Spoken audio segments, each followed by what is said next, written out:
Thank you, folks. I know you're all really hungry. And I'm really happy to welcome the director of the film, Beth Hawk. Is Beth up with us? She'll be on screen momentarily. There we go. Hi, Beth. Can you hear us? You? We hear you. You can't see me? We're not seeing you so well, but they're working on it. There's a mouse on the screen. But we could hear you, which is great. Thank you so much. I don't know if you were able to hear the applause before. Oh, I didn't, but thank you. That's great. Oh, thank you so much. That's so nice. Let me start. I'm going to ask a few questions, and then I'll let the audience ask their questions because they're really, really excited to go out and eat after this movie. So we're the only thing keeping them from food. How did this start for you? Where did you come across all this? Why did you decide to make this film? So I live in Los Angeles, and we have a lot of traffic here, which I was sitting in, and came the radio, Dr. No. So I'm getting a little bit of feedback, but I'll try, an echo. So Dr. No, I heard Dr. No on the radio. She had just won Israel's MasterChef, and she was talking about her mission to bring Jews and Arabs together through food.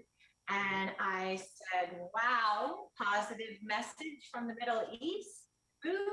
Like, how do I sign up for this? So I ran home and I called her. I reached out to her on Facebook, and eventually she told me about the festival, and I said, we've got to tell this story. And it's just been a joy ever since.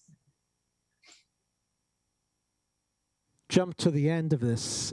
Is the festival still running? Is she still doing this? Where has it been? It's been a few years. At the moment is not running for various reasons, including COVID, etc. I don't know what will be when I next trip to Israel. I'm going to talk to her and see what she's thinking. I knew at one point she was thinking maybe bringing me to Tel Aviv. Everything is up in the air at the moment. Yeah.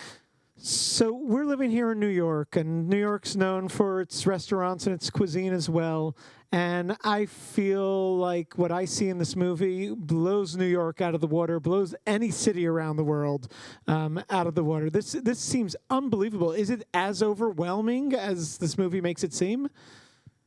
Of course, it's incredible. I mean, there was a whole documentary on this that maybe some of your audience saw, also called In Search of Israeli Cuisine as well. But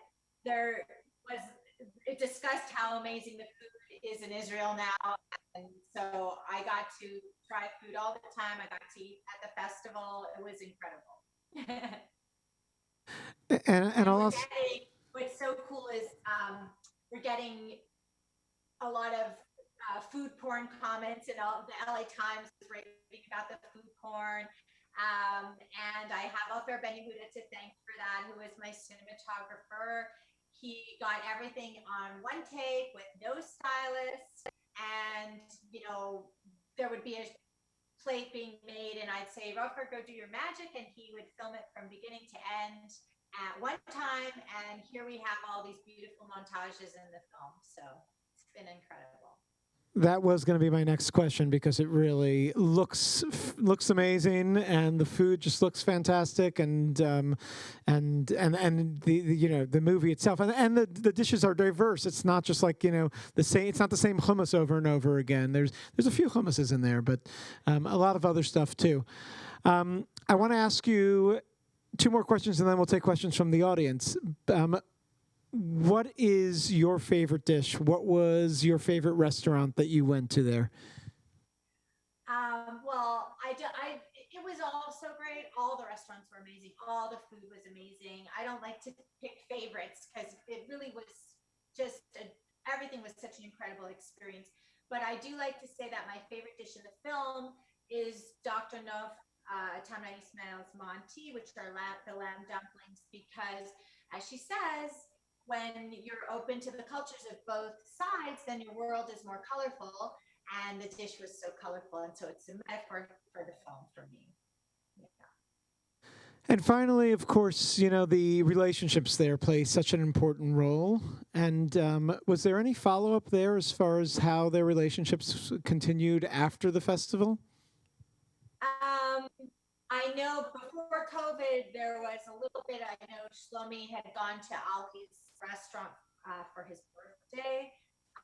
But I don't. I think right now there's not much more to report on that, just because of what's been going on. But the relationships were so incredible in this film. I feel so blessed, and I cannot believe that I was lucky enough with my low budget and my two-person crew to stumble upon these pairs of chefs, and like Ali and Shlomi being mirror images of each other, and how they both wanted to continue the legacy of their grandparents cooking, and you put them together in the kitchen. You don't know who's who.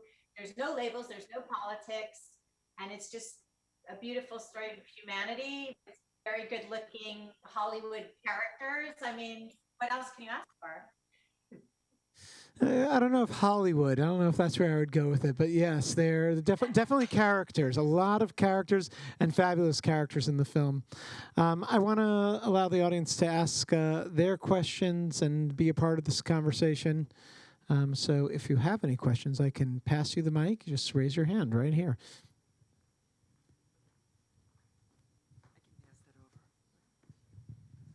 With all the delicious things that we saw, and my husband isn't Israeli, but he's really into cooking. Is there any cookbook that's going to be put out with a lot of these dishes? What a great question. You teed it up. But I have gotten this question a lot, so I am working on it. If anybody's interested, on the website, breakingbreadmovie.com, there's a place you can sign up for when it's ready. It is not anywhere close to being ready. It's at its infancy stage, but I definitely have what I want to do, and we're waiting to see what will happen, and then I'll have to go get all the recipes in Israel, etc. But I definitely want to do it, and so sign up. Yeah.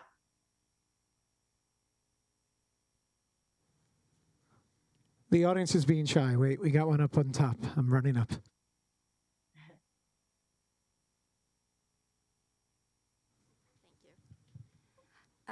If we can't go to the festival anymore, are you up for a cooking tour or a restaurant tasting tour? Maybe through the JCC. Yeah, you know what? I never thought of it that way. I would absolutely love doing something like that. Isaac, we should talk about that. And it would be so fun. And the chefs would really probably be very into it. That could be so fun. Yeah. But I don't have anything right now. But again, if people reach out if they're interested and send me their email info, I can keep a list of that too, because maybe one day I will do that. I have to share, this is clearly the beginning of a project. This film, I think, is there's a lot more to grow out of this, and I think people will take a lot of interest in this. I wanted to ask, I mean, you're showing it here at the JCC. It's running at the Quad downtown. Do you hear from people who have not interested in Israel, who are seeing this film and responding to it?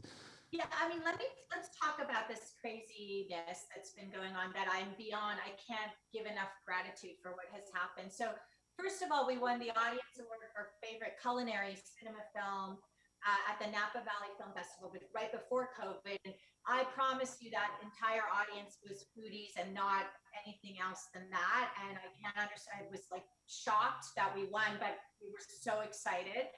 And from there, we have played over 65 film festivals around the world, including food festivals like Devour Food Film Festival in Nova Scotia, which is a big foodie film festival, and Santa Barbara International Film Festival, etc. So regular film festivals, a lot of Jewish film festivals as well. And then we opened to theaters in Australia and New Zealand, which is unheard of, got rave reviews, top critics saying it was their favorite documentary of the year. And now we're opening in more than 60 cities. I just got the update. Starting basically Friday, they played New York and LA this week, but we're opening much wider. Please if you liked it, please tell your friends. All the information is at Breaking Bread Movie. You have to remember movie.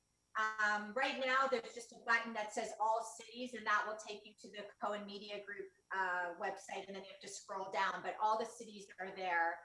And so it's, and then it will later on, it will be streaming down the road and all of that around the world, everything. So I've been so lucky to get this most incredible distributor, Cohen Media Group, and they have really done a lot. And like I said, we've been getting rave reviews, LA Times, The Wrap, all everywhere. We're just getting a lot of positive feedback.